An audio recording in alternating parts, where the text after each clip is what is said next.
আমরা দেখাবো আপনাদের এক অসহায় মায়ের জীবন সংগ্রাম, যার এই দুনিয়ায় একটি মেয়ে ব্যতীত কেউ নাই এবং সামান্য একটু জায়গা।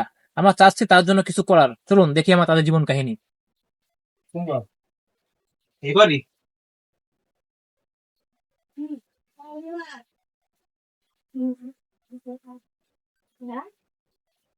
আপনি আসেন। এই আপনার মা? হ্যাঁ, আপনার বাবা মারা গেছে কতদিন?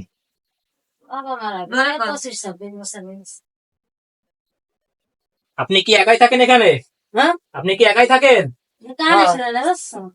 আমি শুনুন না, আপনি ঠিকমতো খাওয়া দাওয়া কি করতে পারেন? ঠিকমতো খাওয়া দাওয়া করতে পারেন?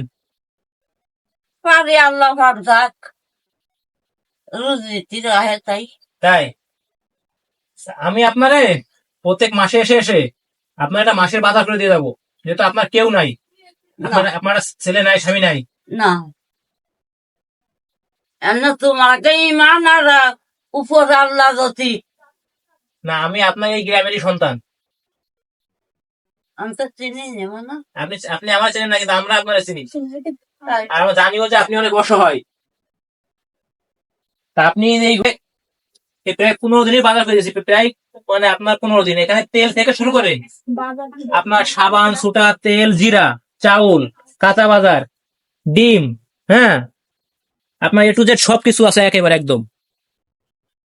মানে টোটাল আপনার 15-20 দিন আপনি খেতে পারবেন। তো এইটা আপনি উঠায় রাখেন।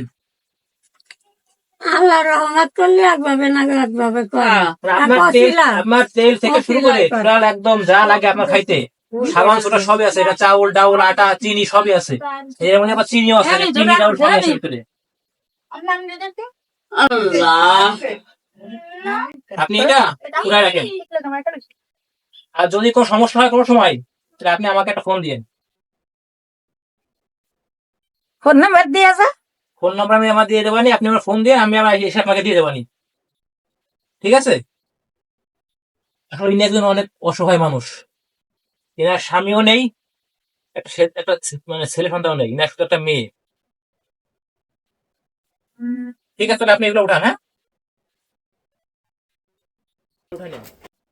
আপনারা দেখলেন এই মায়ের জীবন সংগ্রাম। আসলে আমরা চাই এই সমাজে সবাই সুখে শান্তিতে বসবাস করুক, এবং আমার সবার কাছে আহ্বান যে আপনারাও এগিয়ে আসুন এরকম অসহায় দরিদ্র মায়ের পাশে। ধন্যবাদ, সকলে ভালো থাকবেন। আসসালামু আলাইকুম।